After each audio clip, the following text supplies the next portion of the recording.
Joseph Ernest Renan was a French expert of Middle East ancient languages and civilizations, philosopher, historian, and writer, devoted to his native province of Brittany. He is best known for his influential historical works on early Christianity, and his political theories, especially concerning nationalism and national identity. Renan is credited as being among the first scholars to advance the Khazar theory, which held that Ashkenazi Jews were descendants of Turkic peoples who had adopted Jewish religion and migrated to Western Europe following the collapse of their Khanate. Life, birth and family. He was born at Tréguier in Brittany to a family of fishermen. His grandfather, having made a small fortune with his fishing shack, bought a house at Tréguier and settled there, and his father, captain of a small cutter and an ardent Republican, married the daughter of a royalist tradesman from the neighboring town of Lannion.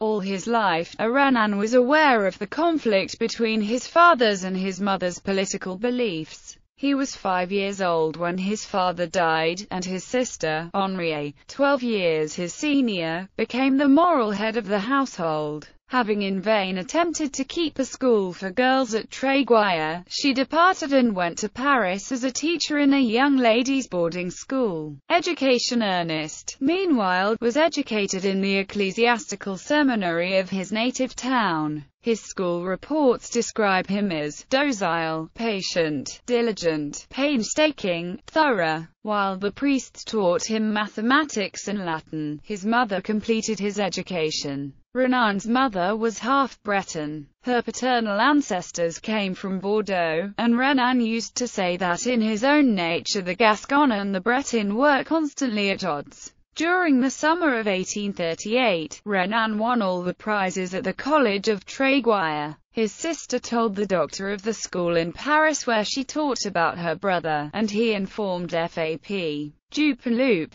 who was involved in organizing the Ecclesiastical College of St. Nicholas du Chardonnat, a school in which the young Catholic nobility and the most talented pupils of the Catholic seminaries were to be educated together, with the idea of creating friendships between the aristocracy and the priesthood. Dupanloup sent for Renan, who was only 15 years old and had never been outside Brittany. "I learned with stupor that knowledge was not a privilege of the Church.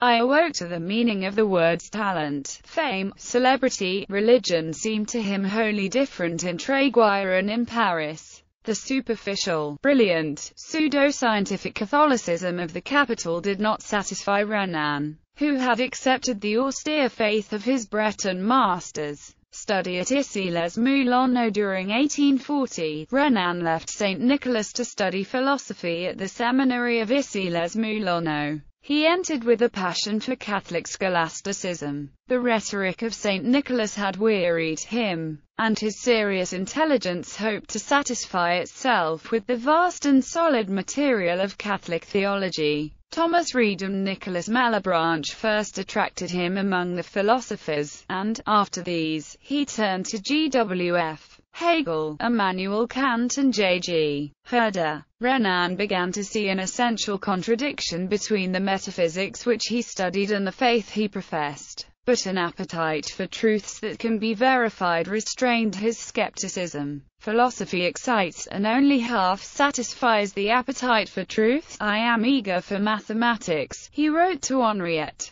Henriette had accepted in the family of Count Zamoyski an engagement more lucrative than her former job. She exercised the strongest influence over her brother. Study at College of St. Sulpice. It was not mathematics but philology which was to settle Renan's gathering doubts. His course completed at Issy, he entered the College of St. Sulpice in order to take his degree in philology prior to entering the church, and, here, he began the study of Hebrew. He realized that the second part of the book of Isaiah differs from the first not only in style but in date, that the grammar and the history of the Pentateuch are later than the time of Moses, and that the book of Daniel is clearly written centuries after the time in which it is set. Secretly, Renan felt himself denied the communion of saints, yet desired to live the life of a Catholic priest. The struggle between vocation and conviction was won by conviction. During October 1845, Renan left St. Sulpice for Stanislas, a lay college of the Oratorians. Still feeling too much under the domination of the Church, he reluctantly ended the last of his associations with religious life and entered M. Cruzet's school for boys as a teacher. Scholarly career. Renan, educated by priests, was to accept the scientific ideal with an extraordinary expansion of all his faculties. He became ravished by the splendor of the cosmos. At the end of his life, he wrote of Amiel, "The man who has time to keep a private diary has never understood the immensity of the universe." The certitudes of physical and natural science were revealed to Renan during 1846 by the chemist Marcellin Berthelot, then a boy of 18, his pupil at M. Cruzet's school. To the day of Renan's death, the friendship continued.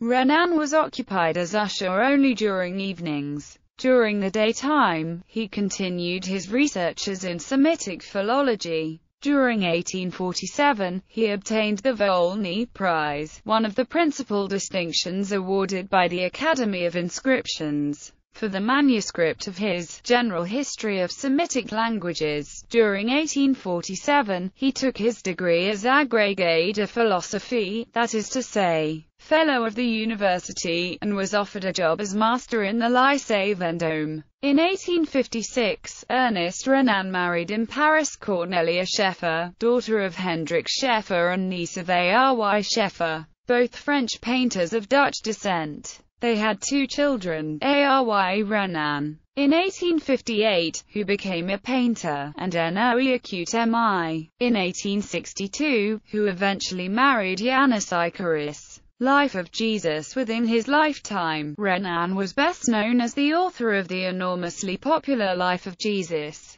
Renan attributed the idea of the book to his sister, Henriette, with whom he was traveling in Ottoman Syria and Palestine when, struck with a fever, she died suddenly. With only a New Testament and copy of Josephus as references, he began writing. The book was first translated into English in the year of its publication by Charles E. Wilbur and has remained in print for the past 145 years. Renan's Life of Jesus was lavished with ironic praise and criticism by Albert Schweitzer in his book The Quest of the Historical Jesus. Renan claimed Jesus was able to purify himself of Jewish traits and that Jesus became an Aryan. His Life of Jesus promoted racial ideas and infused race into theology and the person of Jesus. He depicted Jesus as a Galilean who was transformed from a Jew into a Christian, and that Christianity emerged purified of any Jewish influences.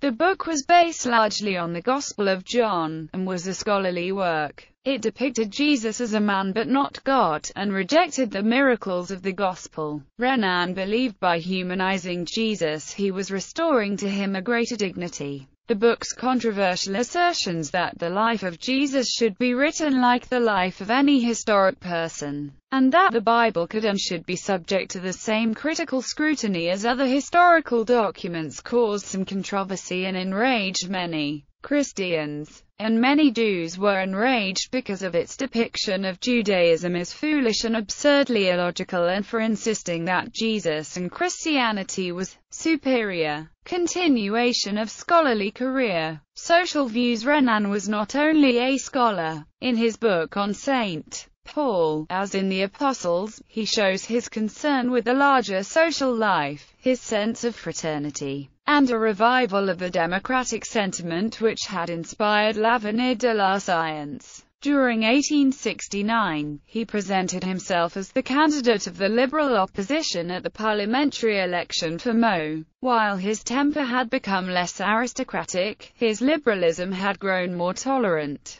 On the eve of its dissolution, Renan was half prepared to accept the empire, and, had he been elected to the Chamber of Deputies, he would have joined the group of l'Empire Libéral, but he was not elected. A year later, war was declared with Germany, the empire was abolished, and Napoleon III became in exile. The Franco-Prussian War was a turning point in Renan's history. Germany had always been to him the asylum of thought and disinterested science. Now, he saw the land of his ideal destroy and ruin the land of his birth. He beheld the German no longer as a priest, but as an invader. In La Réforme intellectuelle et morale, Renan tried to safeguard France's future. Yet, he was still influenced by Germany. The ideal and the discipline which he proposed to his defeated country were those of her conqueror, a feudal society, a monarchical government, an elite which the rest of the nation exists merely to support and nourish, an ideal of honor and duty imposed by a chosen few on the recalcitrant and subject multitude. The errors attributed to the Commune confirmed Renan in this reaction. At the same time, the irony always perceptible in his work grows more bitter. His Dialogues philosophiques, written in 1871, his Ecclesiastes and his Antichrist are incomparable in their literary genius, but they are examples of a disenchanted and skeptical temper. He had vainly tried to make his country obey his precepts. The progressive events showed him, on the contrary, a France which, every day, left a little stronger, and he roused himself from his disbelieving, disillusioned mood and observed with interest the struggle for justice and liberty of a democratic society. The 5th and 6th volumes of The Origins of Christianity show him reconciled with democracy, confident in the gradual ascent of man, aware that the greatest catastrophes do not really interrupt the sure if imperceptible progress of the world, and reconciled, also, if not with the truths, at least with the moral beauties of Catholicism and with the remembrance of his pious youth. Definition of nationhood. Renan's definition of a nation has been extremely influential. This was given in his 1882 discourse Questc Quoon Nation, whereas German writers like Fichte had defined the nation by objective criteria such as a race or an ethnic group, sharing common characteristics.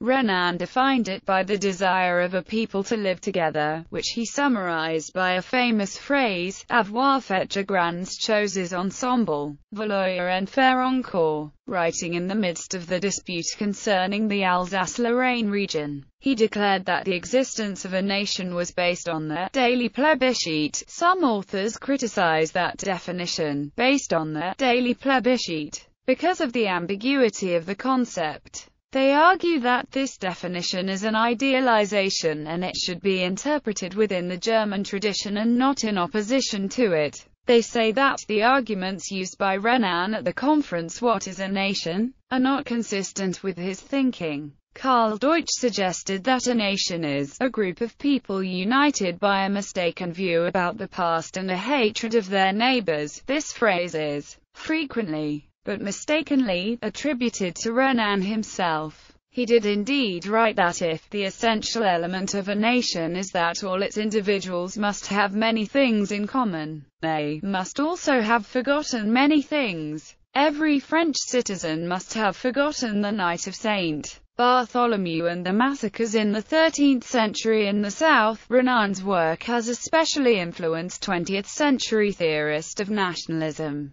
Benedict Anderson. Late scholarly career. During old age, the philosopher contemplated his childhood. He was nearly 60 when, in 1883, he published the autobiographical Souvenirs d'enfance et de jeunesse, the work by which he is now best known in France. They showed the blasé modern reader that a world no less poetic, no less primitive than that of the origins of Christianity exists or still existed within living memory on the northwestern coast of France. They have the Celtic magic of ancient romance and the simplicity, the naturalness, and the veracity which the 19th century prized so highly. But his Ecclesiastes, published a few months earlier, his Drames philosophiques, collected in 1888, give a more adequate image of his fastidious, critical, disenchanted, yet optimistic spirit. They show the attitude towards uncultured socialism of a philosopher, liberal by conviction, by temperament an aristocrat. We learn in them how Caliban, the mindless brute, educated to his own responsibility, makes after all an adequate ruler, how Prospero accepts his dethronement for the sake of greater liberty in the intellectual world, since Caliban proves an effective policeman and leaves his superiors a free hand in the laboratory, how Ariel acquires a firmer hold on life and no longer gives up the ghost at the faintest hint of change. Indeed, Ariel flourishes in the service of Prospero under the external government of the many-headed brute. Religion and knowledge are as imperishable as the world they dignify. Thus, out of the depths rises unvanquished the essential idealism of Renan. Renan was a great worker. At 60 years of age, having finished the origins of Christianity, he began his History of Israel, based on a lifelong study of the Old Testament and on the Corpus Inscriptionum Semiticarum, published by the Académie des Inscriptions under Renan's direction from the year 1881 till the end of his life. The first volume of the History of Israel appeared in 1887, the third in 1891, the last two posthumously. As a history of facts and theories, the book has many faults. As an essay on the evolution of the religious idea, it is of extraordinary importance. As a reflection of the mind of Renan, it is the most lifelike of images. In a volume of collected essays, Fullus Data Chess, published also in 1891, we find the same mental attitude, an affirmation of the necessity of piety independent of dogma. During his last years, he received many honors, and was made an administrator of the College de France and Grand Officer of the Legion of Honor. 2 volumes of the History of Israel, his correspondence with his sister Henriette, his letters to M. Berthelot, and the history of the religious policy of Philippe le Bel, which he wrote in the years immediately before his marriage, all appeared during the last 8 years of the 19th century. Renan died after a few days' illness in 1892 in Paris, and was buried in the Cimetière de Montmartre in the Montmartre quarter.